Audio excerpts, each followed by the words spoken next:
Ito kami ngayon sa barbershop kasi gugupitan ang aking lalaki at mahaba ng kanyang buhok. So, andito na nga kami. Habang nag-aantay kami na may ginugupitan pa, so ito naman ang aking babae na anak ng bunsong pinakamakulit. Habang nag-aantay kami, so ayan, parang nasa bahay lang din na pasayaw-sayaw at malikot. So, ito na nga. Sa wakas, ginugupitan na ang aking anak na lalaki. So, ito na. Habang ginugupitan, so ito naman ang aking bunsong babae ay sobrang kulit. So, ayan. Paupo-upo, baba, akyat. So, parang feeling na sa bahay lang. Ayan.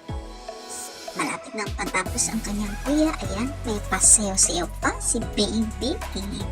Ganyan pa kulit ang